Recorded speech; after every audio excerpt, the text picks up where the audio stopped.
le plan illustration tout à l'heure.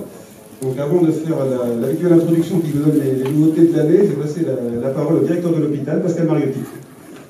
Le propos, c'est de vous accueillir, bien entendu. Je ne fais pas là autrement. J'ai un plaisir à vous rencontrer ce matin, puisque nous partageons tous les mêmes convictions et faisons partie du même réseau.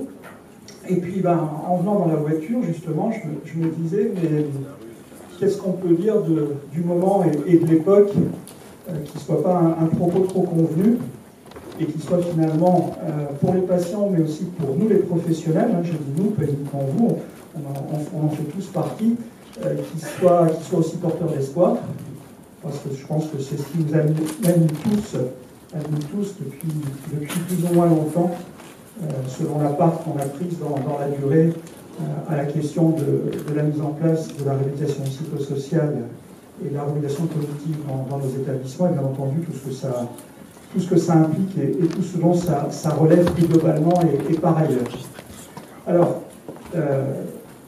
moi, sous différentes casquettes,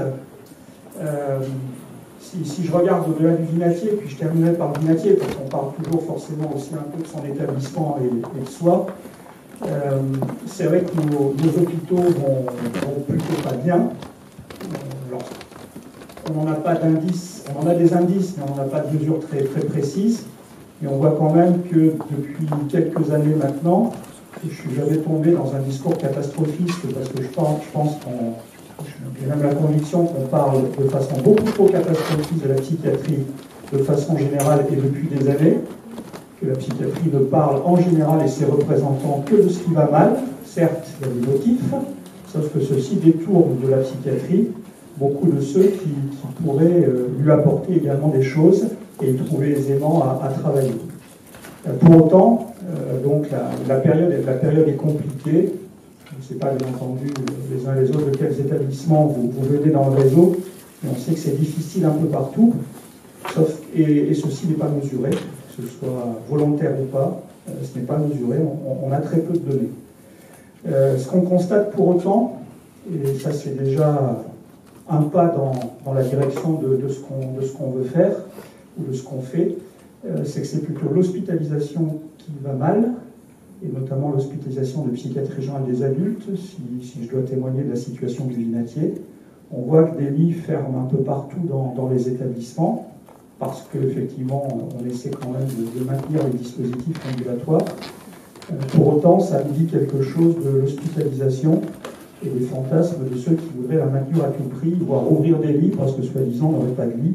Alors que les lits, tels qu'on nous les demande, ne sont que la conséquence dysfonctionnelle de choses qu'on n'a pas développées ou qu'on ne sait plus faire fonctionner par ailleurs. Avec en particulier le fait que nos hôpitaux, dans l'époque actuelle, deviennent de plus en plus des hôpitaux d'urgence, et commencent par la partie hospitalisation, bien entendu, et que ceci nous interpelle aussi quant aux dérives qu'il ne faut pas laisser s'installer, même si elles sont déjà bien présentes à pas mal d'endroits.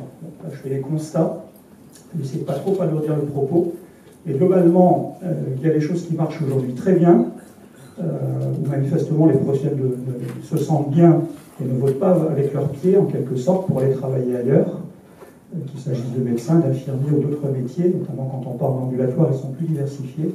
L'hospitalisation, tout au moins une psychiatrie générale des adultes, ce n'est pas le cas partout non plus, on peut en témoigner dans l'établissement. Cette hospitalisation, elle est en souffrance et en devenir de quelque chose. Donc ça, c'est la partie un peu compliquée, d'autant que je sais que dans certains établissements, les difficultés sur certains territoires s'attachent aussi aux activités ambulatoires et font obstacle à leur maintien, à leur développement et encore plus à l'inclusion.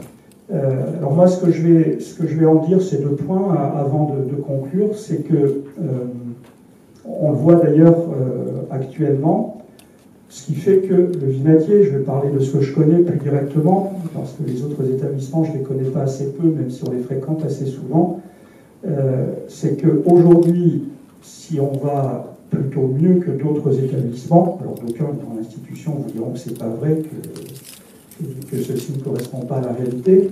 Je pense que je suis convaincu que c'est le cas.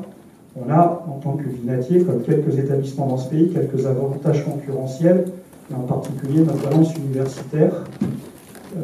Mais là n'est pas le sujet ce matin. En revanche, à condition évidemment que la gouvernance soit complètement alignée. On parle bien de la CME, de la présence de CME, de la direction et du directoire que nous, on a complètement renouvelé. À un moment donné, je crois que nos établissements sont confrontés à des choix de modèles. Malheureusement, on sait que dans notre pays, même si on nous accompagne, on va dire plus ou moins mollement, le choix de modèle n'est pas assumé, au sens où nous n'avons pas de base extrêmement précise sur lesquelles appuyer la mutation et le renouvellement de l'offre de soins qui doivent être ceux de nos établissements. Et en particulier, la question des bonnes pratiques en psychiatrie et en santé mentale, elle n'est pas affrontée en tant que telle, elle n'est pas assumée, et elle ne le sera pas, tout au moins avant très longtemps, donc on en ait conscience. J'en ai de multiples preuves et indices, y compris, j'en parlais encore avec Nicolas récemment, sur des échanges récents au plan national, je dirais de la haute autorité de santé jusqu'au ministère, jusqu'à la délégation à la santé mentale et à la psychiatrie. Donc on nous dit en quelque sorte indirectement, voire directement, de prendre notre avenir en main. Et on demande aux établissements qui en sont capables aujourd'hui, parce que le temps ne fait pas forcément du bien à l'affaire, on nous demande en quelque sorte de faire tâche d'huile, ce qui me ramène évidemment au réseau, puisque le réseau est là pour faire tâche d'huile. Et on est là ce matin pour se dire aussi qu'on est sans doute dans le vrai et qu'il faut continuer d'avancer. Alors pourquoi est-ce que je l'affirme, et excusez la longueur du propos, c'est que pour ce qui est du vinatier, même si tout ne va pas bien partout, dans le projet d'établissement, et tel qu'il se poursuit avec un nouveau projet pour 2024 et 2028, le choix qu'on a collectivement, unanimement assumé, bon, même si ce ne fut pas toujours aussi évident que ça, c'est celui donc des paradigmes du rétablissement, et partant évidemment de la généralisation des pratiques de réhabilitation psychosociale et de réhabilitation cognitive, pour faire extrêmement simple et pas développer le propos, que vous maîtrisez évidemment bien plus que moi. Et je reste convaincu que, vous voyez bien, il y a deux facettes à la question. Il y a ne pas se perdre dans les dispositifs, donc penser globalement, et aujourd'hui, penser globalement, c'est sans doute adopter les orientations dont on parle ce matin, et sur lesquelles vous travaillez habituellement, et puis ça implique de la part de nos établissements des choix de modèles. C'est pas toujours facile, parce que c'est pas toujours unanime, et des bascules générales. En fait, ça me ramène l'autre jour à Angers, à cette réunion du CREPSI, on voit qu'il y a encore trop d'établissements où d'une part les mutations s'opèrent par transformation d'un dispositif par-ci ou par-là, par mise en place d'une équipe mobile à tel ou tel endroit, mais ceci n'est jamais global, ceci concerne un pôle, un secteur, voire un dispositif, parce qu'une équipe est investie. C'est très bien qu'une équipe soit investie, parce que les établissements ne peuvent pas évoluer sans que des équipes ne s'investissent. Et ceci ne suffit pas ou ne suffit plus. D'un autre côté, on a encore pire, beaucoup trop d'établissements où les dispositifs ou le service, si vous voulez, de réhabilitation psychosociale ne s'appuie pas sur une politique générale de l'établissement. Il reste un service à part, qui est plutôt vu comme celui qui prend les ressources des autres, et les autres restent au statu quo ante, à l'étape d'avant. Je suis sûr qu'il y en a dans la salle qui connaissent cette situation-là. Et je disais, alors c'était à l'exemple de Georges de Maison dans la Loire-Atlantique, où l'équipe était manifestement en difficulté, et il faut que maintenant nous sachions aussi dans les établissements sortir cette ambiguïté, parce que cette ambiguïté, elle nous tire vers le bas, et elle n'est pas à hauteur de ce qu'attendent les populations, les patients dans le monde d'aujourd'hui, puisque c'est bien la question, et comment en quelque sorte on relève la tête, on sauve la peau de nos établissements, et on va un tout petit peu plus loin. Je ne vais pas alourdir le propos plus avant, mais je pense qu'on en est là aujourd'hui. Je pense, et j'y reviens, que c'est ce qui fait que nous allons, si ce n'est beaucoup mieux, tout au moins mal que d'autres. Je le répète, en ayant d'autres avantages concurrentiels, parce que ce serait malhonnête autrement de dire qu'une seule causalité, en quelque sorte, emporterait des conséquences que l'on mesure. Ce que je veux dire quand même, et c'est un peu le message d'espoir aussi, c'est que nous constatons, sur le centre gauche pour Nicolas, et puis de façon plus générale, que l'Hirondelle ne fait pas forcément le printemps, mais de plus en plus d'établissements nous sollicitent pour visite, un peu prétentieux de ma part, parce qu'on voit bien que certaines gouvernances, certains couples en quelque sorte, directeurs PCME, et rouvrés récemment dans l'établissement, ils sont venus à 17, se posent la question d'une mutation globale de l'établissement, et en particulier les plus importants d'entre eux, avec également, ça c'est aussi un élément d'espoir, les effets d'entraînement que ces établissements pourraient avoir plus largement sur leur région et les responsabilités qui devraient être les leurs. On pourrait en parler pendant très longtemps, il y a d'autres idées, d'autres sujets, mais je vais m'arrêter là pour ne pas vous prendre trop de temps.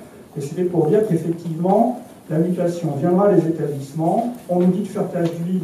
La question de la transformation du CRR en pôle national pour le déploiement de la réhabilitation psychosociale, c'est ce qui est en train de se jouer en termes de niveau de ressources et de missions. On a d'autres sujets sur le Vinatier, mais je ne vais pas les aborder ici. Et puis, il y a la question de la recherche. Je conclurai là-dessus. On sait combien elle est importante. Et à l'exemple, là du Vinatier, mais uniquement sur notre région, là aussi, je ne peux pas développer.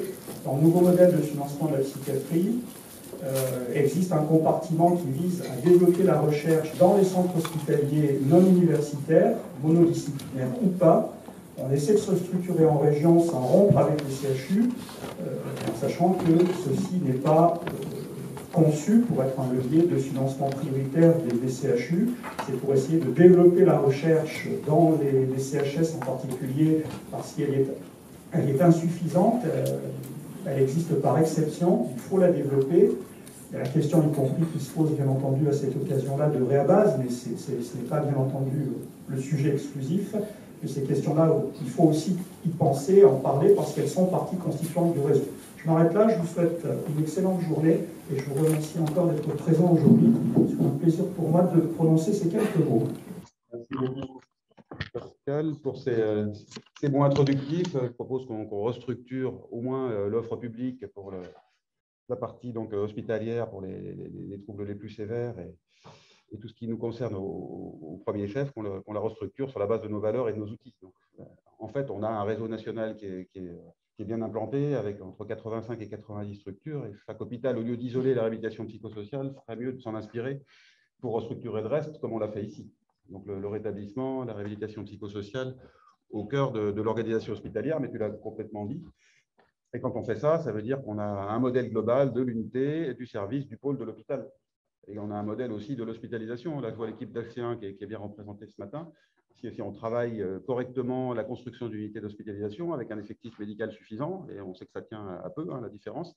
Là, on est impatient que l'une d'entre vous revienne en novembre, vous l'avez bien compris, mais on va faire ce qu'il faut pour que ça aille entre-temps. Si on fait ça, qu'on conceptualise l'entrée, la sortie, etc., et qu'on met en place des alternatives à l'isolement et à la contention, dont on va parler dans cet amphithéâtre le 31 mai, pour limiter tout ce qui est traumatique pour nos patients, et que le rétablissement soit partout, y compris au niveau de l'hospitalisation. Si on fait ça, on a des soins qui sont favorables pour la population concernée, mais qui sont aussi porteurs d'espoir pour les soignants.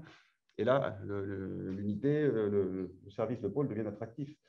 Donc, je pense qu'on a vraiment surtout besoin de conceptualiser. On a besoin d'apporter un modèle, et je crois que c'est ce que fait ce réseau. Il apporte un modèle clé en main, finalement, pour toute la psychiatrie publique française. Donc, j'aimerais bien que tout le monde s'en saisisse un petit peu plus. Alors, peut-être qu'on doit faire tâche d'huile depuis le terrain, peut-être qu'il doit y avoir des instructions un petit peu plus verticales, je ne sais pas. En tout cas, de toute façon, le modèle, il existe, et je pense qu'on pourra avancer positivement si on veut bien s'en inspirer. Alors, je vais vous montrer un petit peu quelques diapositives pour l'actualité de l'année. Donc, j'ai prévu de vous parler un peu de réabase, parce que c'est un élément structurant pour la recherche, pas le seul, Pascal Mariotti l'a bien dit, mais un élément important. Je vous parlerai ensuite de l'enquête sur l'enseignement de la réhabilitation psychosociale. Alors, on l'a fait sur le DES de psychiatrie, mais on pourrait faire la même chose sur l'enseignement, concernant l'enseignement de la réhabilitation pour les infirmiers, les éducateurs, etc. Probablement, ce serait à faire. Je vais vous donner un petit peu les nouveautés sur le site web du CRR et sur le MOOC qui est en cours de réalisation, qui devrait être prêt pour sa première version à l'automne. Ludivine Borel de Souza qui est à pied d'œuvre et quelque part, je ne sais pas où, en haut, elle fait coucou et elle m'entend. Et nous l'avons recruté à temps plein il y a un mois pour ça, donc j'ai bon espoir que ça aboutisse dans les temps prévus. Donc, juste quelques mots de réabase. Pour ceux qui ne connaissent pas, c'est une cohorte thématique qui permet de mieux savoir, de mieux connaître la population qui vient dans nos centres. C'est une cohorte qui implique des structures de réseau de réhabilitation psychosociale. Donc, les seuls patients qu'on peut connaître, c'est ceux qui sont suivis dans le réseau de réhabilitation psychosociale, donc dans des structures de recours. Mais néanmoins, ça permet vraiment de savoir où on en est, quelle est la population, et puis l'impact de notre action thérapeutique sur cette population. Donc, pour l'instant, la plupart des articles ont concerné la description de la population. Je reciterai les travaux en cours. Et là, nous allons aller vers plus de travaux sur l'impact thérapeutique. Donc, l'idée, c'est de vraiment avoir des mesures avant et après les soins pour pouvoir faire ça. Donc, ça veut dire que la qualité de la saisie est extrêmement importante. Et je remercie les centres qui ont affecté des ARC parce que ça améliore vraiment la qualité des données, l'exhaustivité de la saisie. Et nous sommes aussi, nous, à pied d'œuvre, pour essayer de financer des postes d'attachés de recherche clinique pour tous les centres, donc côté national. Bon, j'espère que ça aboutira. Et là, c'est Anne-Cécile Cornibert qui est quelque part dans la salle, qui y travaille beaucoup. Alors, simplement, voici la liste des structures qui participent, les 32 centres, plutôt des centres support. La plupart des centres support ou référents contribuent à ce projet de recherche, mais certains centres de proximité ont choisi d'adhérer et d'autres peuvent y adhérer. Alors maintenant, on va être très exigeant sur l'implication. L'idée n'est pas de rajouter plein de centres et que tout le monde participe. Ça n'a pas forcément un intérêt majeur. L'idée, c'est que des centres qui veulent vraiment le faire, qui ont eux-mêmes un intérêt scientifique dans l'affaire, puissent le faire. Donc, on veut des centres qui participent complètement et dont la qualité des données sera vraiment exemplaire. Parce que rajouter des centres avec peu de saisies, ça ne servirait pas à grand-chose. Pour que la cohorte soit pertinente, il faut qu'il y ait une exhaustivité de la saisie concernant la population qui vient dans les centres en question. Si c'est choisir quelques patients par mois ou par an, ça ne sert strictement à rien. Nous, ce qu'on veut, c'est savoir où on est de la population qui vient consulter dans les centres, les structures de recours de réhabilitation psychosociale en France. Donc, ceux qui participent doivent s'engager à mettre des données sur tous les patients qui viennent. Après, il peut y avoir des données manquantes, hein, ça c'est normal. Mais le principe n'est pas de choisir 1 ou 2 patients par mois, surtout pas ça. Le centre qui veut faire ça, simplement, on ne le prend pas. Voilà. Et ensuite, bien entendu, ceux qui participent, les données de recherche collaboratives sont à eux. Donc, tout est mutualisé. Mais après, il faut être capable, évidemment, de les exploiter, de les valoriser. Et pour ça, on a une équipe qui peut aider du côté de l'exploitation des données avec un statisticien, Julien Place, qui est quelque part. Et du côté de la valorisation scientifique, avec Guillaume Barbala, qui est psychiatre, docteur en neurosciences et bientôt docteur en santé publique. La répartition selon les centres, voilà les recrutements en l'état. Donc, 5 396 personnes qui ont participé au recueil de données. 30% environ sur CL3R à Lyon. C'est le premier centre d'inclusion. Le C3R à Grenoble, presque 14%. Après, c'est Limoges, 10% et demi. Ensuite, C2RP, Bordeaux, Créative, et puis d'autres centres plus petits qui se répartissent entre 2 et 7%, Saint-Étienne, presque 8%. Les autres sont des plus petits centres. Donc, c'est simplement une question historique. Les premiers centres, c'était Lyon, Grenoble, Saint-Étienne, ensuite Clermont-Ferrand, Limoges, Bordeaux, Poitiers, et puis les autres centres ont été rajoutés après.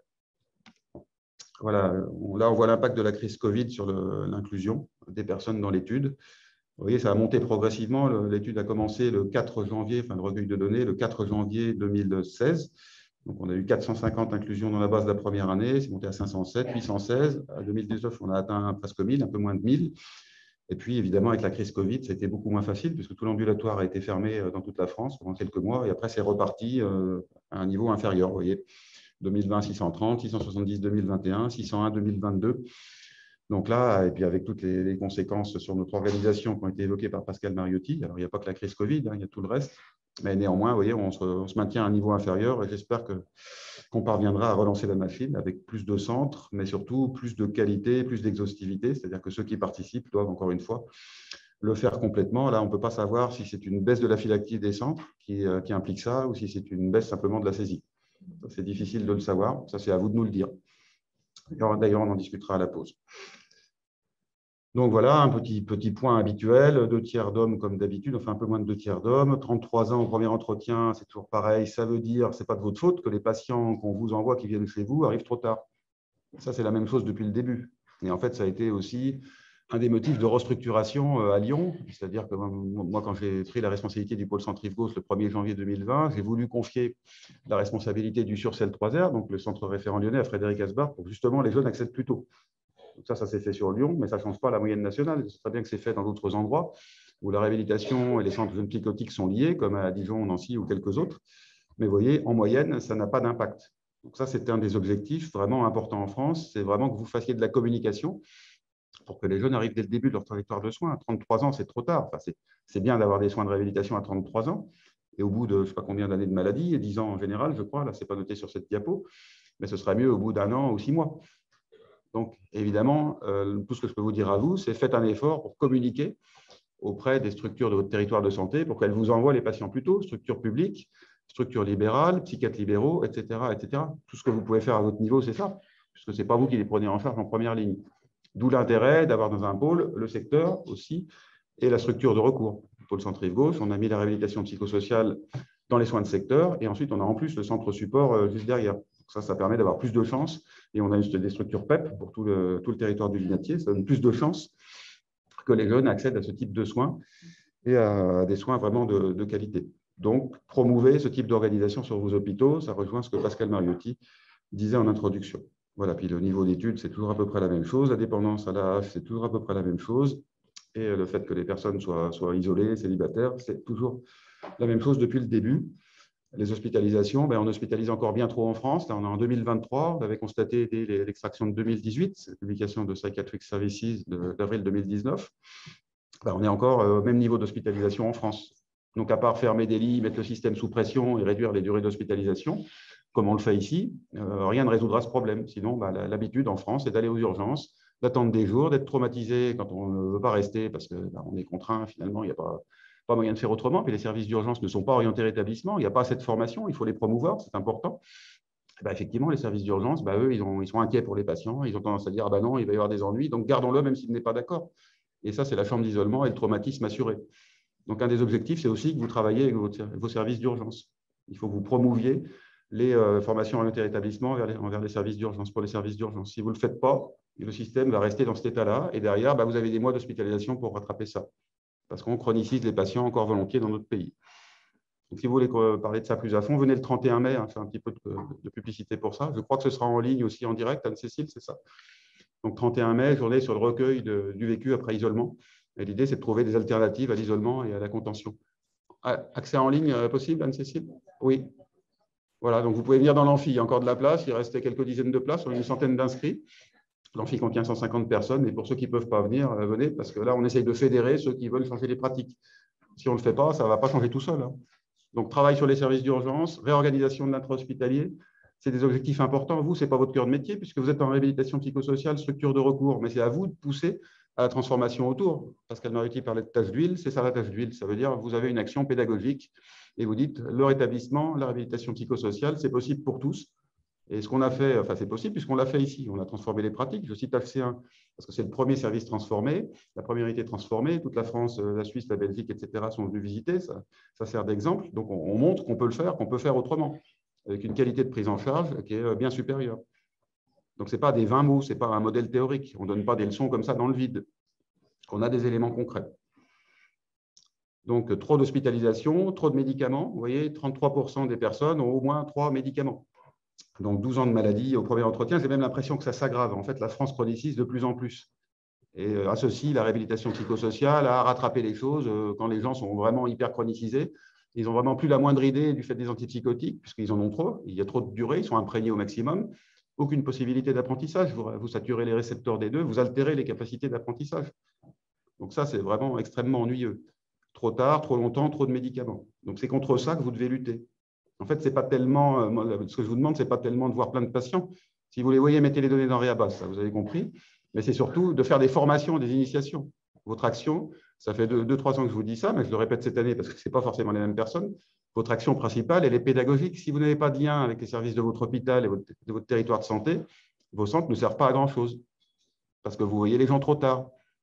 Donc, le seul truc qu'il faut faire, c'est faire en sorte qu'ils vous arrivent beaucoup plus tôt. Là, moi, j'aimerais bien avoir hospitalisation 0 ou une semaine et puis 1 mois en moyenne. Ça, vous voyez, c'est l'objectif, c'est ça. Je sais bien que c'est impossible, on va juste y tendre un peu, mais plutôt que ça s'aggrave, qu'on passe de 10 ans en moyenne à 12 ans en moyenne, j'aimerais bien qu'on inverse tous la tendance. Donc ça, c'est votre action pédagogique qui le permettra. C'est ce qu'on dit aujourd'hui comme objectif principal pour le réseau. Si on ne donne pas d'objectif, on ne va rien faire. On va continuer à recevoir nos patients, on va les évaluer. Mais si on évalue des gens qui ont 12 ans de maladie, qu'est-ce que vous voulez qu'on fasse? On va les aider eux. Je ne dis pas qu'il faut les refuser, mais il faudrait qu'on nous en envoie beaucoup plus tôt. Parce que ça s'appelle même pas de la prévention, ça s'appelle éviter la catastrophe. Donc, battez-vous pour ça, faites quelque chose. Allez voir vos directeurs d'hôpitaux. Les médecins et les directeurs peuvent travailler ensemble, la preuve, Pascal Mariotti, il est venu pour ça. Le message, il est là. Si on ne travaillait pas ensemble, ça ne marcherait pas. Mais si on le fait ici, vous pouvez le faire aussi. Là, ce n'est pas donner des leçons, dire que le vinatier, c'est mieux. C'est juste qu'on arrive à s'entendre. Et dans le système public français, si on ne s'entend pas, tout est bloqué. Parce que c'est un système complexe, avec des hiérarchies parallèles, et il suffit de moins de petits cailloux pour tout bloquer. Donc, enlevez les cailloux. Battez-vous pour enlever les cailloux, communiquez, faites le maximum de barreaux. Enfin, je sais que vous le faites et on voit beaucoup plus de posts sur les réseaux sociaux depuis quelques temps concernant le rétablissement et la réhabilitation psychosociale, mais j'ai peur que ça tourne entre nous. Les personnes concernées, je vois Mme Benetton qui est là, c'est sûr qu'elle nous lit, et c'est bien, et on est d'accord. Mais il faut toucher ceux qui ne sont pas d'accord maintenant. Donc, débrouillez-vous pour trouver des idées pour toucher ceux qui ne sont pas d'accord dans votre environnement. Et si on fait ça, peut-être le système changera globalement. Je continue sur ma diapo. La population évolue. On a quand même moins de personnes avec le spectre de la schizophrénie, plus de troubles neurodéveloppementaux. À mon avis, il n'y en a pas plus d'un côté et moins de l'autre. C'est simplement que les diagnostics sont moins mal faits.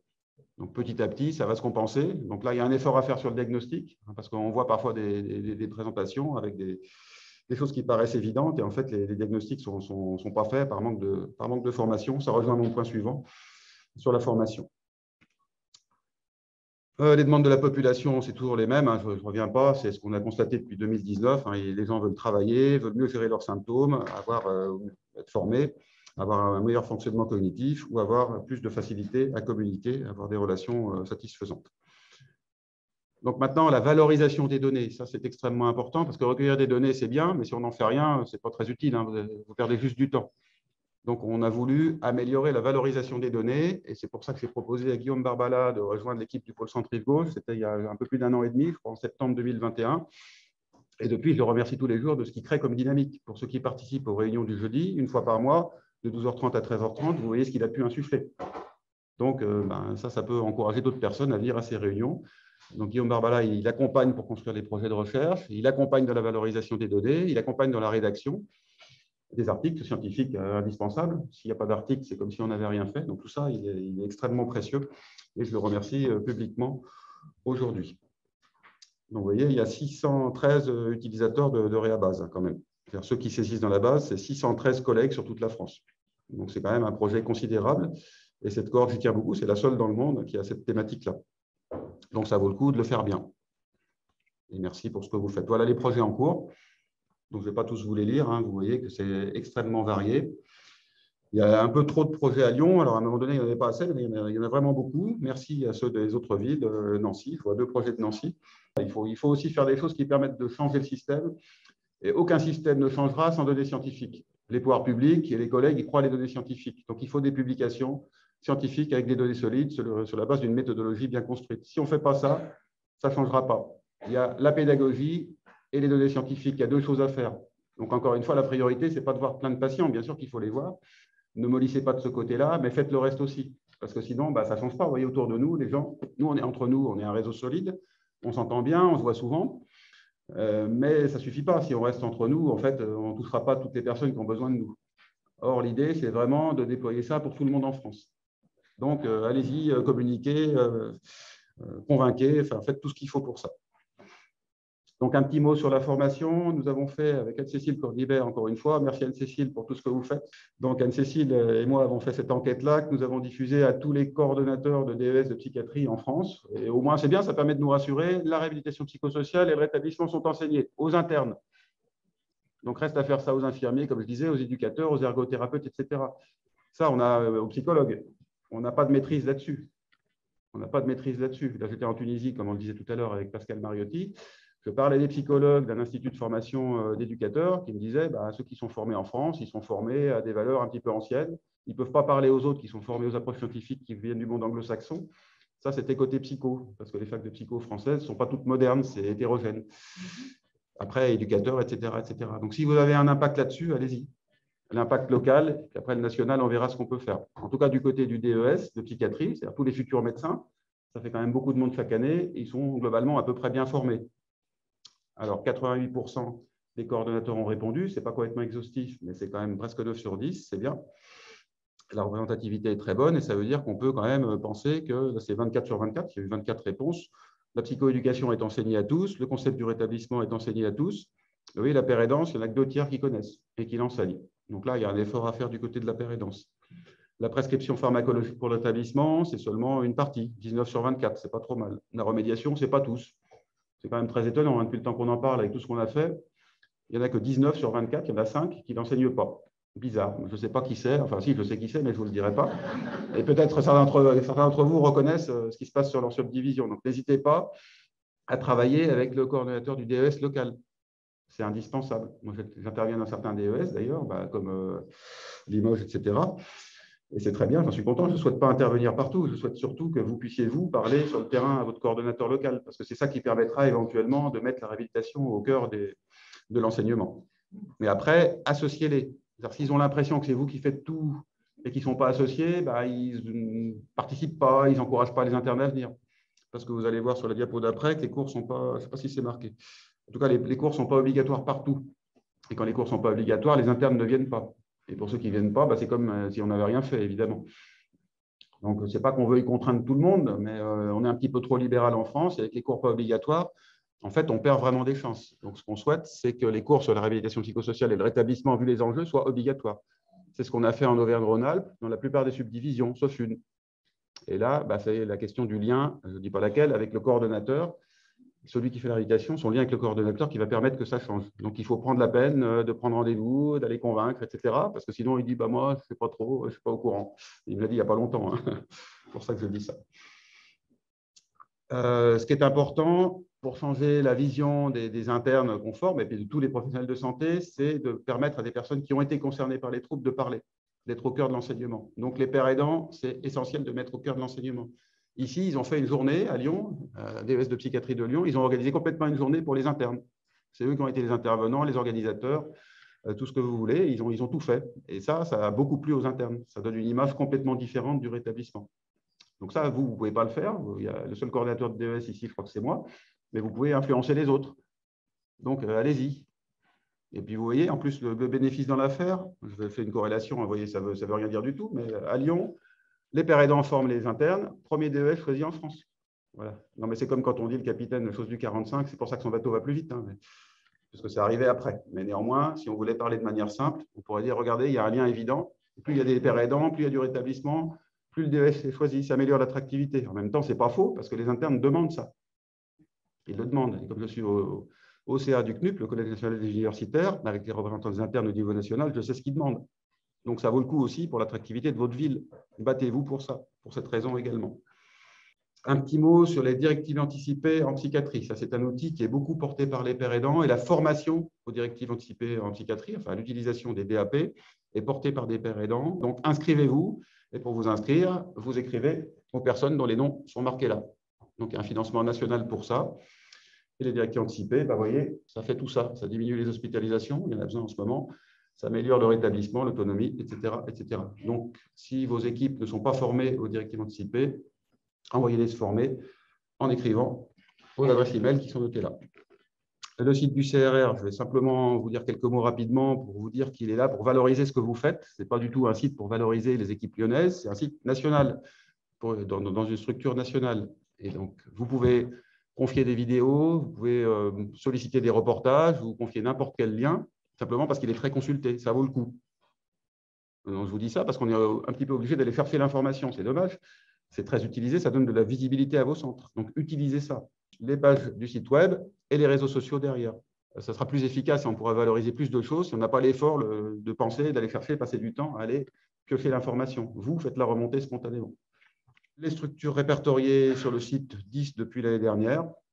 Bon, je laisse mon diaporama, de toute façon, tout ça sera sur Internet, je ne les détaille pas. Les actions mises en avant, vous voyez, il y a eu 800 visiteurs sur l'article concernant le colloque normand de réhabilitation psychosociale. Le post, un simple post à Réalise.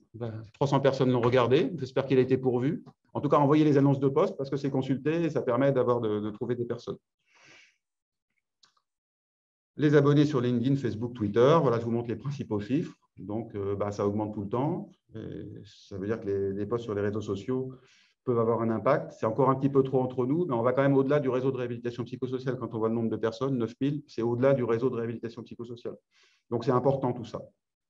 Et puis, la chaîne YouTube, qu'on alimente vraiment régulièrement, qui est vraiment très efficace.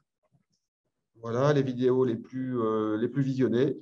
Alors, en termes de playlist, c'est le podcast Troubles dans le spectre. Donc, c'est du côté de l'autisme. Les supports de la formation à la réhabilitation psychosociale. Le colloque de la FRC, c'est celui de Nancy. La journée du réseau de réhabilitation 2022, la même qu'aujourd'hui l'année dernière. Et puis, la description du spectre autistique en général. Et puis, les vidéos les plus vues, la plus vue, je crois que c'est 32 000 vues, les fonctions cognitives, des épisodes du podcast, encore l'autisme. et puis TDAH, errance diagnostique, etc. Ceux qui nous consultent, ce ne sont pas que des professionnels de santé, un petit peu moins d'un tiers. Ce sont aussi des personnes qui sont probablement des personnes intéressées simplement du grand public. Vous voyez, c'est autre, 26%, un peu plus d'un quart. Ça, c'est les plus importants. Parce que nous, on est content de voir ce qu'on fait réciproquement, mutuellement. Mais ce qu'on veut, c'est quand même toucher le grand public, et toucher le grand public au-delà simplement des familles, des personnes concernées. Donc, j'espère qu'on va y arriver petit à petit. Notre communication, pour ça, elle doit devenir simple et généraliste, en portant au premier chef nos valeurs qui sont très positives. Et puis un petit mot sur le MOOC, dont la première version, j'espère, sera prête à l'automne. Voilà, ça ressemblera à ça. Vous voyez l'une des vidéos qui a été faite avec une père aidante, Colline Attal, pour lutter contre la stigmatisation. Il y aura des modules, mais ce sera quelque chose qui sera dynamique avec des vidéos courtes et puis beaucoup d'interactivité. Voilà, merci pour votre attention.